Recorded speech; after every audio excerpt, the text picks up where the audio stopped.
Ça se bousculerait presque autour de la bétonnière. Seaux et truelles à la main, ils sont une trentaine de propriétaires venus réparer cette digue qui protège leurs habitations des assauts de la mer. On apprend le métier, vous voyez.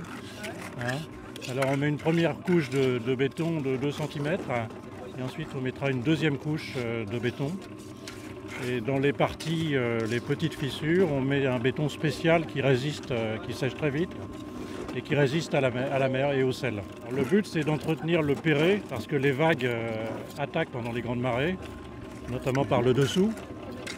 Et si le revêtement est abîmé, c'est tout le reste qui risque de partir après, de sauter après. Et j'espère que ce qu'on fait là, ça va nous permettre de tenir quelques années, au moins une cinquantaine d'années. Les 64 riverains de la plage sont tous copropriétaires de cet ouvrage de 100 mètres de long, regroupés au sein de l'ASA, une association syndicale autorisée. Ils ont la charge d'en assurer la surveillance et l'entretien.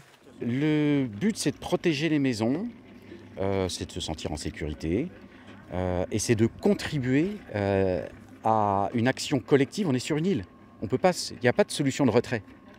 On est tous solidaires et chaque morceau du littoral est important. On ne peut pas se dire on abandonne 30 mètres à un endroit. Abandonner 30 mètres à un endroit, c'est abandonner l'île. Donc, ce travail collectif est nécessaire. La communauté de communes de Noirmoutier finance à 50% les travaux d'urgence et apporte son expertise lors de travaux plus importants. Comme après la tempête Céline, qui avait vu le trait de côte reculer dangereusement.